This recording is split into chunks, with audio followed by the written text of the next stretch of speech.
여러분 광고 말씀드렸듯이 얼마 전에 우리 교회 청년, 대학생, 또 고등학생들 데리고 1박 2일 동안 집회를 갔다 왔습니다. 이번에 좀 먼 데까지 다녀왔어요. 경기도 시흥이라고. 서울 바로 밑에 있더라고요. 그래서 살짝 한양 냄새 살짝만 맡아봤습니다. 도착해서 차로 한 3시간 정도 걸렸던 이제 좀 먼 거리였는데, 그래서 실은 거리 때문에 솔직히 제가 고민을 좀 하긴 했어요. 우리 고객님들이 또 멀리 간다고 하면 안 간다고 하거든요. 겁나게 까다로우세요. 뭐 여튼간에. 그런데도 불구하고 그 멀리까지 갔던 이유는 뭐냐면 1박 2일 동안 집회하는 순서들이 너무 좋더라고요. 또 너무 훌륭하시고 좋은 목사님들이 설교해 주시러 오시길래 무리해서라도 한번 가보자 라고 해서 갔다 왔습니다. 근데 이제 그런 데를 보통 가면요, 전국 8도에서 청소년, 학생들, 청년들이 모여가지고 진짜 바글바글해요. 대학교 하나를 틈으로 빌리거든요. 근데 이번에도 가서 보니까 대학교 강당에다가 이제 학생들을 모아놨는데 들어보니까 한 1000명 좀 안 되게 왔다고 하더라고요. 닭장 같은데 학생들 1000명 몰아넣어가지고 한 4시간 넘게 내리 예배 드리는 거예요. 찬양했다가 기도했다가 설교 듣다가 또 찬양했다가 기도했다가 이걸 4시간을 넘게 예배를 한다고. 듣기만 해도 지내 죽겠다 싶으시죠? 그냥 주일날 1시간 조금 넘게 예배 드리는 것도 쑥 넘어가면 어떻게 4시간을 들고 앉아있냐고. 그래요. 그래서 우리 학생들을 보면요, 물론 가서 은혜 받고 너무 좋은데 학생들이요 보면 자기들 좋아하는 핸드폰 하는 건 4시간 내리에도 은혜 받아요. 핸드폰 하는 거. 근데 4시간 동안 예배 드리라고 하면요 학생들 다 입에 거품 문다고. 그래서 이번에도 가서 보니까 중간중간에 학생들 막 고개 숙여서 자빠져 자는 놈, 뭐 핸드폰 만지작거리고 친구랑 장난치고 뭐 그런 근데 저는 사실 그런 학생들을 보면 이해를 해요. 당연히 군대인이 되게 죽겠죠. 저는 보는데 무슨 맥반석 오징어 굽는 줄 알았어요. 맥반석 국에 오징어 구울 때 막 온몸을 막 내일 보면 그런 것처럼 우리 학생들이 그냥 죽으려고 그러더라고요. 하나님 그냥 믿어주려는 거 없는 끝내지면 안 되거든요 하는 뭐 그런 간절한 표정으로 예배를 드리는데, 우리 교회 학생들도 그러더라고요. 아주 그냥 죽으려고 거의 뭐 산 송장 마냥 눈은 떠 있는데 이미 이 세상 사람이 아닌 듯한 표정으로 반 죽어 있더라고요. 그래서 속으로 기도했습니다. 하나님, 예수님도 죽었다가 다시 부활하신데 3일이나 걸렸다고 하지만 산 송장 마냥 죽어 있는 우리 애들 오늘 밤 바짝 신경 써주셔가지고 오늘 이 영혼들을 살려주시옵소서 하고 기도했어요. 여러분, 그렇게 집회에 갔다 와서 그래가지고 우리 애들 어떻게 은혜 받았냐고요? 애들이 좀 어떻게 달랐냐고요? 그 기도 응답 받았냐고요? 솔직히 말씀드리겠습니다. 잘 모르겠어요. 솔직히 말해서요, 정말 솔직히 말해서요, 안 달라진 것도 같아요. 그런데 여러분, 이렇게 한번 솔직해져 보시자고요. 그럼 우리는 지난 주일날 예배 드리고 나서 무엇이 얼마나 어떻게 많이 달라졌어요? 여러분, 지난 주일날 우리 예배 드리면서요, 기도도 했고 찬송도 했고 설교도 들었고 할 거 다 했잖아요, 지난 주일날. 근데 그리고 나서 한 주 동안 뭐가 얼마나 달라지셨냐라는 거예요.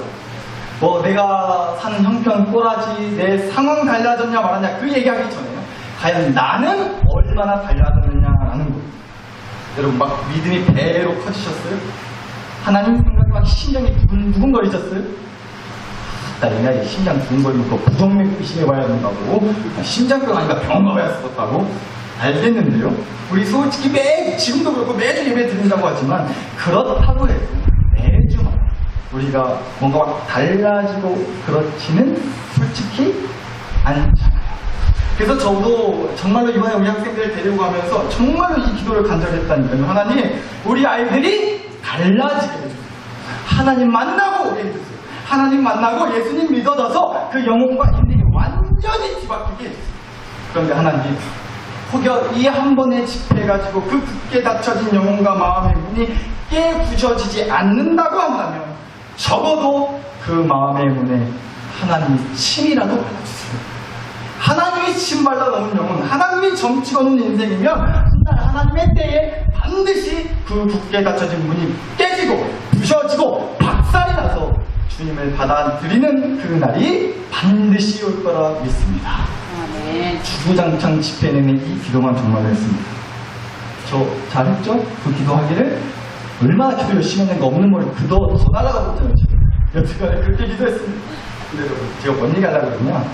내 스스로가, 아니면 내 남편, 내 아내, 내 새끼들, 내 교회 식구가, 여튼 그 영혼이 제발 좀 달라지기를 바라는 마음, 제발 좀 바뀌고 달라지기를 바라는 마음이요. 너무 좋은 마음, 너무 선한 마음이에요. 그런데 왜 안 달라진다? 왜 달라지지 않냐고 그렇게 따지고 화내고 윽박지르고 몰아붙이는 건 나쁜 마음, 욕심의 마음이다 라는 얘기를 하려고 해요. 여러분, 제가 뉴스를 보니까 지금은 전 세계에서 1등은 아니지만 한때는 전 세계에서 제일 돈이 많은 부자로 1등을 했던 사람이 있었고요. 빌 게이츠라고 하는 사람은 미국 사람인데요. 지금은 1등이 아니라 한 9등 한다고 해요. 많이 떨어졌죠? 1등에서 9등까지 떨어졌습니다. 그러니까 여러분, 제가 문득 번뜩 바로 드는 생각이, 그러니까 우리처럼 등수가 안 매겨져 있는 게 복이라니까요. 그렇잖아요. 1등 있다가 9등으로 떨어져가지고 얼마나 마음이 그러겠어요. 근데 우리가 어때요? 떨어질 것도 없고 올라갈 것도 없고, 그러니까 얼마나 좋아요? 돈이 있어야 등수를 매기든가 말든가 할 거 아니에요. 좋은 거 맞죠? 근데 왜 물가가 촉촉해지죠? 여튼간에 그 빌 게이츠라고 하는 사람이 갖고 있는 전 재산이 얼마냐면요, 가장 최근에 난 뉴스를 보니까 이 사람이 갖고 있는 자기 재산이 한 180조 된다고 합니다. 180조. 아니, 여러분 도대체 뭔 얘기를 해야 놀라시는 거예요? 한 180조 다 갖고 계시니까요. 그러신 분들은 친하게 지내시게요. 제가 잘하도록 하겠습니다. 여튼간에 그 사람이 180조의 재산을 갖고 있고, 엄두도 안 나요. 180조가 뭔지. 근데 이 사람이 선포를 했다는 겁니다. 오기 전에 자기 자식들 한 명 한 명한테, 자식이 여러 명 있는데 자식들 한 명 한 명한테 유산으로, 물려줄 유산으로 딱 100억씩만 주기로 했고요. 그리고 나머지 자기 재산의 95% 이상을 사회에 기부하겠다고 얘기를 했다는 겁니다. 그래서 지금까지 실제로 기부한 돈만 해도, 지금까지 기부해서 이제 쌓인 돈만 해도 한 50조가 된다고 그래요. 그럼 사실 제가 자꾸 조조 버려서 그러는데, 조라고 하는 돈이 얼마나 큰 돈인지 우리는 사실 감이 안 잡히잖아요. 우리는 1억, 억만 해도 억소리 난다 할 정도로 돈이 엄청 많다고 하는데, 1조니 180조니 50조니 이게 상상이나 되시나요? 좀 보니까 내 돈도 아닌지 뭔 상관이 하시는 것 같은데, 여러분 한번 생각을 해보자고요. 이 사람이, 만약에 그 빌 게이츠라고 하는 사람이 내 남편이거나 아니면 내 아빠라고 한번 해보자. 180조 있는 남편, 180조 있는 아빠, 어때요? 상상만 해도 음충만 할렐루야잖아요. 근데 여러분, 만약에 어떤 교회 목사님, 이번에 교회 목사님 얘기도 들어보죠. 만약에 누가, 우리 교회 목사님은 갖고 있는 재산이 180조야. 갖고 있는 재산이 목사님이 180조냐? 그러면 어떨 것 같으세요? 아이고, 뭔 놈의 목사가 돈 그렇게 많대요? 사기꾼 아니야, 목사가 맞죠?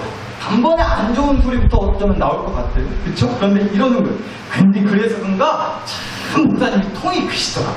주일날 교회 오는 사람한테 그래서 100만원씩 용돈 주고 그런디야. 그러면 어떨 것 같으세요? 아이고, 사람이 참 넘치시는 목사님이시다고. 거가 어디 교회냐고. 안타깝게도 다른 교회는 아니라고 합니다. 여러분, 우리가 아무리 아는 척해도요, 돈 얘기 싫어할 사람이 어딨고, 돈 준다는데 화낼 사람이 어딨겠냐. 그쵸? 아니, 나는 돈이 너무 넘쳐나서 쓴게다 죽었다. 이놈의 돈 어디다 써야 될지 몰라가지고 하고 막. 그러신 분들은 저한테 말씀만 하시라니까요. 제가 대신 야무지게 써드릴 수 있으니까. 근데 한 번도 아멘 안 하시는 거? 여튼 저도 고백했잖아요. 목사님, 저도 돈에 환장한다고요. 근데 말도 안 되는 얘기지만, 목사는 그렇다 치고 내 남편, 내 아빠가 가진 돈이 무려 180조라고 해보자. 그럼 정말 은혜 충만 할렐루야 놀래리지 않겠냐는 겁니다. 그런데 그렇게나 돈이 많으면서 나한테 물려준다고 하는 유산이 겨우 100억이다. 겨우? 여러분, 사람 마음이 참 거시기한 게요. 100억이 큰 돈이에요, 작은 돈이에요? 큰 돈이죠. 100억인데, 100원이 아니라, 100원이 아니라, 100원짜리 동전 말하는 게 아니고 100억이라고요. 그런데 앞에서 180조니 50조니 자꾸 조조거렸으니까 100억이 커 보인다, 작아 보인다. 하여튼 나랑 같이 내가 한평생 산 내 남편이지만 징그럽게 짜라고, 꼴랑 주는 게 100억이 뭐냐고 180조나 갖고 있는 양반이, 하여튼 약간 짜라고 꼴랑 100억 유산이라고 180조나 있으면 못해도 1조씩은 줘야지 라고 하는 마음이 실제 그 가족이라면 좀 들법하지 않겠냐라는 겁니다. 뭔 얘기냐 여러분? 그만큼 사람 욕심이라는 게 참 무섭다라는 얘기 하려는 거예요. 욕심이 끝이 없다는 얘기 하려는 거예요. 여러분, 도둑이 사는 집에 도둑이 들까요? 안 들까요? 도둑이 사는 집에 도둑이 들까요? 안 들까요? 아예 같은 업자끼리 같이 그러면 쓰겠냐고 하면서 도둑들이 뭐 남의 도둑, 다른 도둑집은 피해서 훔치고 그러진 않을 거 아니에요. 도둑은 남의 물건 탐나서 훔치려면 얼마든지 훔치는 거 아니에요? 그리고 도둑 가려주고 도둑이라고 피해가고 그런 게 어딨겠냐요. 훔쳐서 갖고 싶은 욕심이 남의 거 몰래 훔치게 만든다는 거죠. 다시 말씀드려요. 그만큼 욕심이 무섭다는 얘기하고 있는 거예요. 성경 말씀에도 나오잖아요. 야고보서 1장 15절 말씀. 욕심이 잉태한즉 뭐를 낳아요? 죄가 낳고 그 죄가 장성해서 그 죄가 자라서 사망을 낳는 거라잖아요. 욕심이 죄를 낳는다니까요. 그러니까 욕심은 죄를 낳을 수 있을 만큼의 무시무시한 힘을 갖고 있다는 거예요. 그 힘, 욕심이 갖고 있는 힘이 그 정도로 엄청나다는 거예요. 죄를 낳을 정도의 힘을 가지고 있습니다. 그래서 말씀드리는 거라고요. 내 스스로한테도 그렇고요. 내 가족들, 그 영혼이 바뀌고 달라지기를 바라는 그 마음, 물론 당연히 너무 좋은 마음이고 선한 마음이죠. 그거에 누가 뭐라고 했겠어요. 왜 그런 마음을 갖냐고 뭐라면 그 사람이 나쁜 거예요. 달라지기를, 바뀌기를 바랄 수 있죠. 바라야죠. 기도해야죠. 그런데 그런 마음을 앞세워가지고 니는 어찌 안 바뀌냐. 내가 그렇게까지 했는데 어째 그렇게 안 바뀌냐고. 내가 그렇게까지 마음을 썼는데, 시간을 썼는데, 관심을 기울이고 정성을 쏟았는데 니는 어째서 안 바뀌냐고. 그렇게 몰아붙이고 내 욕심을 앞세워서 상처를 주고 협박 아닌 협박을 하면 어디 계속 그렇게 해보라. 내가 그냥 이제 너 아무것도 안 줄란다. 그냥 spek 끊어보려니까 너 계속 그따구로 나와보라. 하여튼 지혜비 남아가지고는 징그럽게 말 안 들었단다고. 엄마가 니네 낳고 성게 배려먹었어. 니네 낳기 전에 엄마 소량만 안 질러본 여자요. 라고 하는 말도 안 되는 하시는 분들 몇 번 계실 것 같아요. 근데 여러분, 우리 영혼에 그래서 꼭 가슴팍에 새기고 돌아갔으면 하는 말이 있다고. 오늘 이 얘기 드리려고 하는 거예요. 그래서 한번 따라해 주시기 바랍니다. 바꾼다고 해서 바뀔 것 같으면 900번도 더 바꿨다. 한 번에 시작. 바뀐다고 해서 바뀔 것 같으면 900번도 더 바꿨다. 아, 진짜 대단하시네요. 한국을 못하실 줄 알아요. 대단하십니다. 선물은 없습니다, 참고로. 바꾼다고 해서 바뀔 것 같으면 900번도 더 바뀌었겠죠. 바꾸고 싶다는 그 마음 900번도 더 갖는 건 내 자유예요. 바뀌기를 달라지기 마음먹는 거, 그건 내 자유죠. 내 바뀐 대로, 그러나 내 바뀐 대로, 내가 내 바른 대로 정말로 그렇게 바뀌고 달라질 것 같으면 우리가 뭐더러 그렇게 쏘가리를 하겠냐라는 거예요. 사람 심하게도 안 바뀌더라는 얘기입니다. 근데 사실 그렇잖아요. 돈을 달라고 하는 것도 아니고, 죽어라 내가 개고생 시키겠다고 하는 것도 아니고, 그저 하나님 믿으라고, 예수님 믿고 구원 받아서 우리 천국 같이 가자고, 그 얘기하는 거예요. 안 바뀌어요. 여러분, 솔직히 하나님 믿자고 하는 말이 나쁜 말은 아니잖아요. 사람 죽이는 말이에요, 그 말이? 사람 살리는 말이잖아요. 아멘이시죠? 하나님 믿자는 말이요, 하나님 믿자는 말이 사람 죽이는 말이 아니라 살리는 말인지 믿습니다. 그럼요. 그런데 어때요? 기쁨으로도 안 돼요. 이해하고 들어주세요. 그렇게 얘기하면, 하나님 믿자는 소리 얘기하면, 교회 가자는 소리 하면 어디서 개수작이냐고 뭐라 해요. 헌금 뜯어먹으려고 할 줄 아는 건 알라고 하는 거 내가 모를 줄 아냐 뭐라 해요. 아주 그냥 사람 귀찮게 하면서 툭하면 불러서서 피곤하게 하려고 하는 거 내가 모를 줄 아냐고, 내가 한두 번 속아본 줄 아냐고, 그렇게 말합니다. 그런데 그게 아니라니까요. 우리 하나님이 거짓이에요?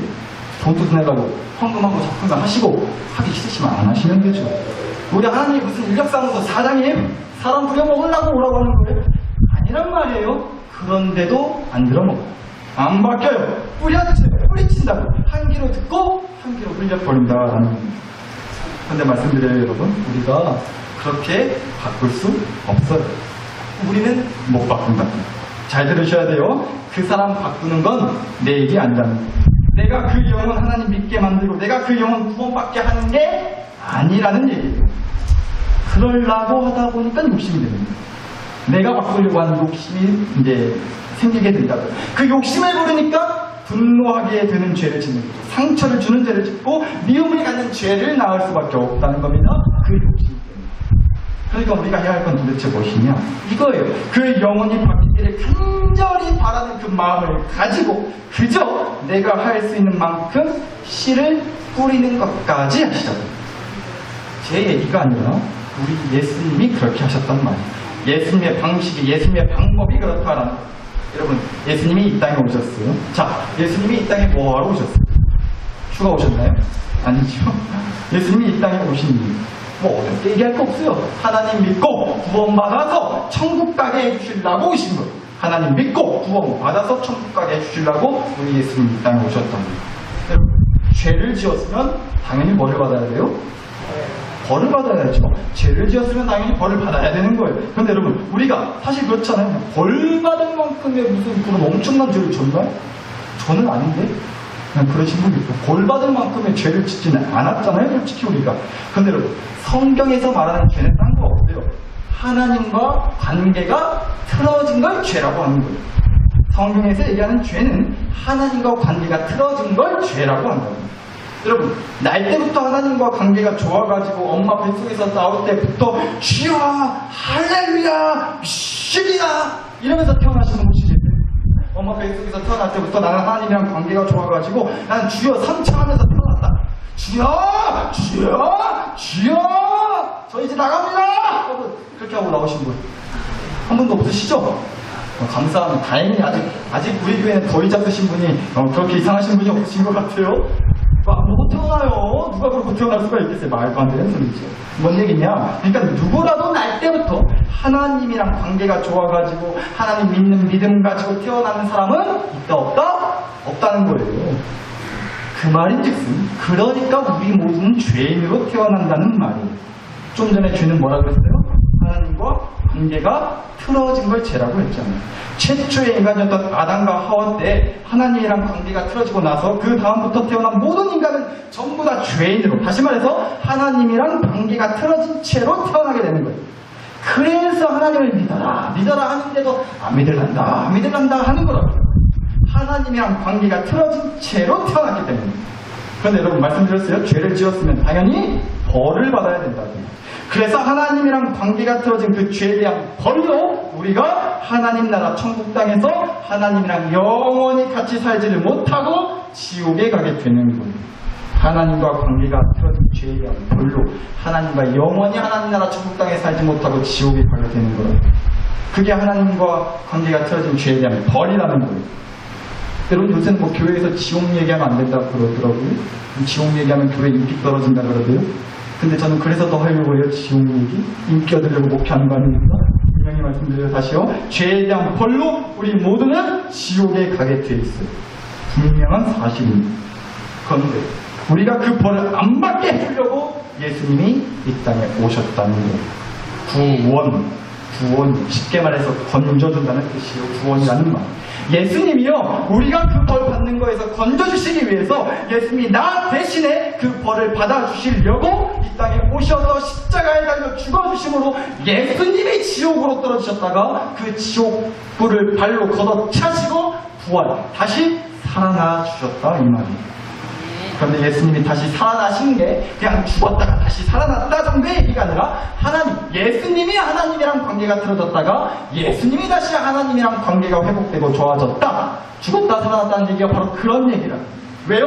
예수님이 십자가에 달려 죽으시기 전에 하셨던 말씀 중에 하나가 이거였어요. 마태복음 27장 46절 제9시쯤에 예수께서 크게 소리질러 이르시되 엘리 엘리 라마 사박다니 하시니 무슨 뜻이냐? 나의 하나님 어찌하여 나를 뭐 하셨나이까? 버리셨나이까?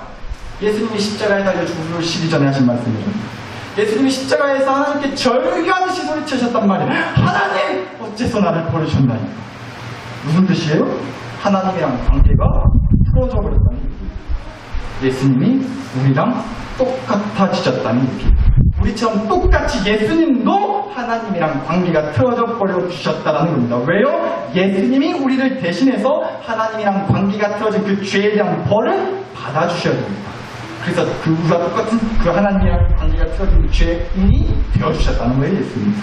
그런데 그 예수님이 십자가 죽음으로 그 벌을 대신 받아주신 다음에 다시 살아나셔서 하나님이랑 관계가 다시 회복되었기 때문에 우리가 그 예수님을 믿기만 하면 이제는 우리가 예수님이랑 같아지는 거예요.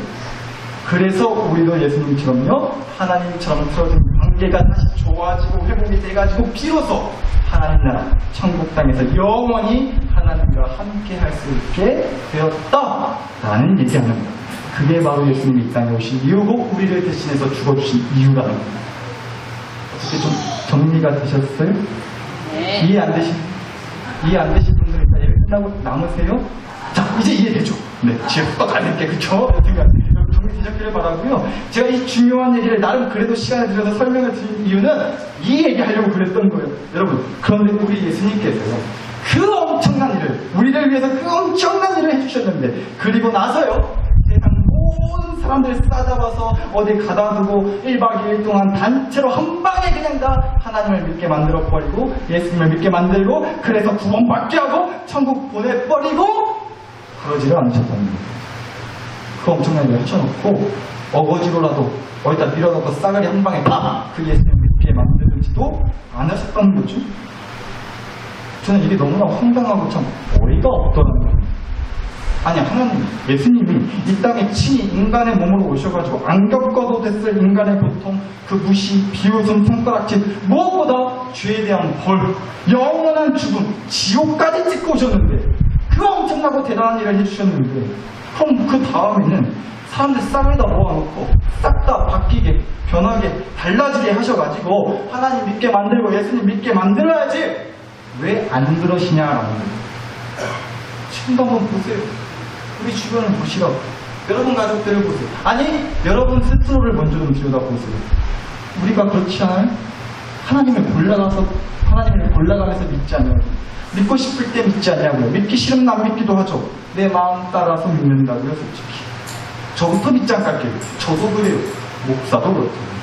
우리가 솔직히 그렇잖아요. 하나님을, 예수님을 내 마음 따라, 내 기분 따라, 내 상황과 형편 따라서 골라가면서 믿지 않냐고요. 결국 뭔 얘기냐, 여러분. 하나님이요, 예수님이, 성령님이요, 누구보다 우리가 바뀌고 달라지기를 원하세요. 그럼요. 하나님이 누구보다 원하시고 말고요. 얼마나 간절히 원하셨으면 하나님이랑 틀어진 관계를 회복시켜주려고 목숨까지 내던지셨단 말이에요. 그만큼 간절하셨던 거예요. 저와 여러분이 바뀌고 변하고 달라지기를 누구보다 간절히 원하세요, 우리 하나님. 그런데 우리 하나님은요, 그 마음을 가지고도 우리를 몰아붙이지 않으신다는 거예요. 밑에 목사라고 하면 하나님 안 믿어? 예수님 똑바로 안 믿어? 널 위해서 내가 목숨까지 바쳤는데 너 진짜 그따구 하나님 믿을 거냐? 네 믿고 싶은 대로 믿었다가 안 믿었다가 계속 그럴 거야? 내가 미쳤지. 네 같은 거 위해서 내가 목숨을 못 얻어바치고 이제 내가 진짜 너한테는 아무것도 안 줄란다. 확 딱 끊어버린다 그냥. 천국은 개뿔 딱 도로 지옥이다 지옥. 우리 하나님이 그러지를 않으신다는 거예요. 우리 모두가 하나님 믿고 예수님 받아들여서 성령 하나님의 이끄심을 따라서 살길, 그렇게 바뀌고 변하길 누구보다 간절히 원하시지만 그렇다고 해서 우리한테 너 어째서 안 바뀌냐고 그 욕심을 무기로, 상처로, 또 협박을 가지고 저주를 내리지는 않는다. 오늘 주신 말씀이 저는 그 얘기 해주는 거라고 봤어요. 익숙하신 말씀일 것 같아요. 저도 전에 한번 설교했더라고요. 그런데 다시 봅니다. 예수님이 부활하시고 다시 살아나셨어요. 그리고 예수님을 배신하고 도망치고 예수님이랑 잘못 엮여서 어떻게 자기들도 해코지 당할까봐 예수님을 저주하기까지 했던 그 베드로에게 부활하신 예수님이 다시 찾아가 주셨단 말이에요. 일단 여튼 우리 예수님 칭하시죠? 우리 같으면 어때요? 나 제일 힘들 때, 나 진짜 정작 힘들 때 옆에서 지켜주지 않았던 사람, 나 두고 떠났던 인간이란 말도 아까요, 솔직히. 그런 그런 새끼는 택도 하고 싶잖아요. 만나고 싶지도 않잖아요. 물론 내 돈 빌려놓고 갚지도 않고 떼놓고 튄놈 죽까지라 쫓아가도 다시 만나고 싶겠지만 우리가 뭐 나스통수 치고 배신 때리는 인간 못하고 두고 찾아가겠냐고. 다시는 상종하고 싶지 않죠. 그래서 말씀드리는 거예요. 예수님한테 엮이면 공짜가 없으신 거라고요. 우리 예수님은 어떻게든 찾아가시는 여러분은 큰일 나신 거예요. 예수님이 끝까지 쫓아가실 거예요. 그렇게 예수님이 베드로한테도 찾아가셨어요. 그런데 베드로를 보자마자 예수님이 하신 말씀, 너희 새끼 어떻게 그럴 수 있냐? 네가 어떻게 나한테 그럴 수 있으냐? 어떻게 나를 그렇게 모른 척하고 배신하고 뒷봉수 치며 욕할 그런 얘기, 그런 뭐라 하시는 말 1절 안 하셨단 말이에요. 보자마자 이거 물어보셨대요. 그것도 한 번도 아니고 두 번도 아니고 몇 번이요? 3번씩이나 물어보셨어요. 뭐라고요? 오늘 주신 말씀 다시 봅니다. 빨간색만. 네가 이 사람들보다 나를 더 사랑하는. 두 번째로, 네가 나를 사랑하는. 세 번째, 마지막 한 번 더. 네가 나를 뭐하느냐? 사랑하느냐. 여러분, 다시 이 말씀 보는데요. 이런 마음 주시더라고요. 예수님이 베드로한테 너무너무 이 얘기가 듣고 싶으셨나 봐. 베드로야, 너 나 사랑해? 너 나 사랑해? 나 진짜 사랑해? 약간 저렇게 무슨 사랑 표현이에요, 그렇죠? 아니, 사랑이 밥 먹여줘요? 무슨, 나도 넣어 죽겠는데 쓰잘데기 없는 사랑 표현이냐고. 그렇게 생각하실지 모르겠는데, 우리 예수님은 죽어도 그 사랑한다는 말 너무 듣고 싶어서 대신 죽어주시기까지 했단 말이에요. 그 사랑한다는 말 한마디 다시 듣고 싶으셔서 부활하셨단 말이에요. 그렇게나 베드로의 글을 통해서 예수님을 사랑한다는 얘기가 듣고 싶으셨나요? 근데 여러분, 이게 무슨 뜻인지 아세요? 사랑하니까 그 사람한테서 사랑한다는 얘기를 듣고 싶은 거예요. 여러분, 남의 집 아들, 딸들한테, 남의 집 손주들한테 사랑해 엄마, 사랑해 아빠, 사랑해 할아버지, 남의 집 자식들한테, 남의 집 손주들한테 사랑한다는 소리 듣고 싶으세요? 사랑의 소리가 환장했어도 남의 집 애들한테 사랑한다는 얘기 듣고 싶지 않을 거예요. 여러분, 사랑한다는 소리 누구한테 듣고 싶어요? 사랑한다는 소리 누구한테 듣고 싶으세요? 임영웅이요? 손태진이요? 공유요? 손석구요? 우리 여자 선배인데 오늘 예배 시간 중에 제일 은혜 충만하신 것 같은데 이때 딱 들을 끝내면 좋긴 하겠지만 제가 뭔 얘기하려고 하니까 여러분, 사랑의 소리를 들어도요, 내 새끼들, 내 아들, 딸들, 내 이쁜 손주들한테 사랑의 소리를 듣고 싶지 않냐고. 왜요? 내가 사랑하는 내 새끼, 내가 사랑하는 내 손주들이니까 그렇죠. 그래서 말씀드린 거예요. 사랑하는 사람, 내가 사랑하는 사람한테 사랑한다는 대답을 듣고 싶은 거예요. 그런데 우리 예수님 베드로한테 바로 그 한마디를 듣고 싶으셨단 말이에요. 베드로야, 나는 너를 내 목숨이 아깝지 않을 만큼 사랑하는데 너도 나 사랑하냐? 너무 그 얘기가 듣고 싶으셨다고 보여졌어요. 그래서 나서 쭉 말씀드렸잖아요. 까짓건 예수님이 사랑한다는 얘기가 듣고 싶으시면 사람들 싸그리 한 곳에 다 모아가지고 예수님 너 사랑해 안 해? 사랑해 안 해? 사랑해야지. 내가 너 위해서 죽기까지 해줬는데 목숨까지 내놨는데 너 사랑 안 해? 사랑하라고. 사랑해! 라고 하시라고 맘만 먹고 그렇게 하신다면 누가 뭐라 할 수 있겠어요? 예수님이, 하나님이 그 사랑에 대해서 어떻게든 예수님을 사랑한다는 고백을 하도록 바꾸고 달라지게 하시겠다고 마음만 먹고 실제로 그렇게 하시겠다고 하면 얼마든지 그러실 수 있잖아요. 그런데 그렇게 하지를 않으신 말이에요.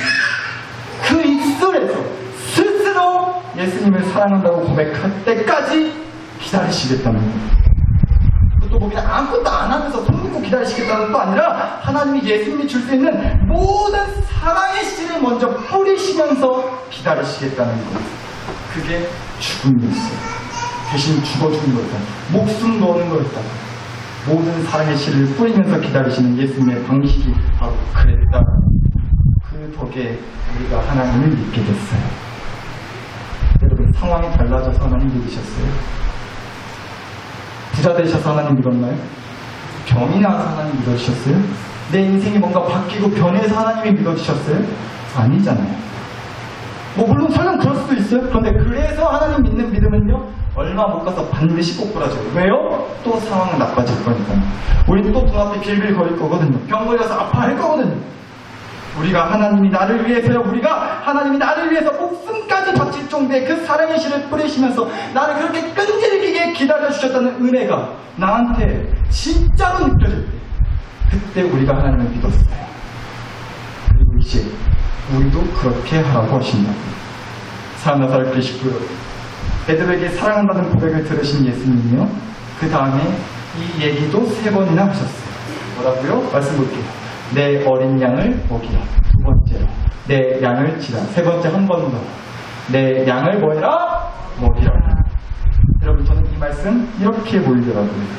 야야, 내가 너 열심히 퍼먹였다. 지금도 안 먹겠다고 하는 너를 어거지로라도 달래서 퍼먹였다. 정말 열심히 숨 바쳐 열심히 그 사랑의 씨를 너에게 먹였다. 네가 때로는 먹은 거에 반응이 없어도 열심히 먹인 보람이 없어 보여도 결과와 열매와 성과가 바꾸고 싶겠지. 달라지기를 간절히 너도 원하겠지. 너 스스로, 네 남편이, 네 아내가, 네 아들, 딸이, 교회 식구가 바뀌기 원하겠지. 그 마음 누구보다 내가 더 잘한다. 그래서 열심히 뭐라도 해봤을 거고 눈치 봐가면서 조심스럽게 씨를 뿌리는데 돌아오는 반응이, 결과가, 열매가, 성과가 영 시원찮아서 참 많이도 속상했겠지. 그런데 그래도 뭐더보자. 바꾸는 것까지 하겠다는 건 네 욕심. 너는 그저 바뀌기를 바라는 간절한 마음으로 열심히 먹어라. 힘을 뿌려라. 베드로한테 예수님께서 양을 먹이라고 하신 말씀이 목사인 저한테는 그렇게 들리더라고요. 여러분에게도 오늘 이 시간 그렇게 들리실 수 있기를 정말로 간절히 축복합니다. 여러분, 오늘 이 한마디만큼은 꼭 기억하고 붙들고 가셨으면 좋겠어요. 그 사람을 바꾸려고 내 목숨을 걸지 말고 내 인생을 걸어봅시다. 그 사람 바꾸려고 내 목숨 걸지 말고 내 인생을 걸어보자고요. 안 바뀌면 뭐 목숨 날아가는 줄 알고 큰일 나는 줄 알고 막 그렇게 조급해하거나 불안해하지 마시고요.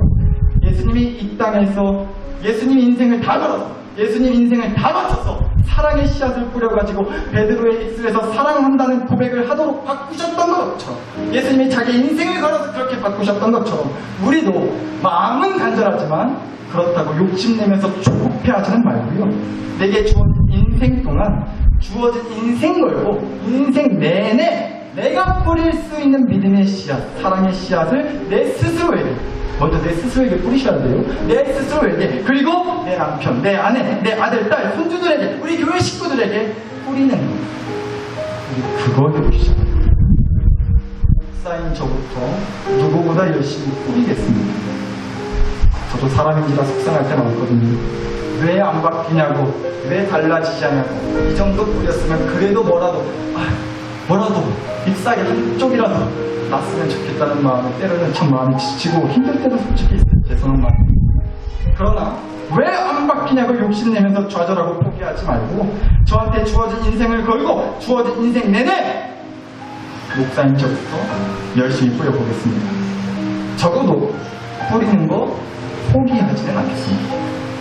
나사로 교회 식구 여러분, 우리 이 시간 그러니까 함께 이 기도했으면 좋겠어요. 우리 나사로 교회에 하나님이 복음의 씨앗, 사랑의 씨앗을 뿌려주신 그 처음을 기억하면서 교회 식구들끼리 품어주고 그래도 감싸주고 이해해주고 모른 척해주고 눈 감아주고 했던 그 사랑의 씨앗이 뿌려졌던 초심을 가지고서 결과에 마음이 돌리지 말고 뚝심 있게 끈기 있게 변화를 소망하면서 앞으로도 열심히 뿌리는, 그래서 내 삶에, 내 가정에, 내 교회에 복음의 뿌리 내리는 놀라운 변화의 역사가 있게 하여 주시오.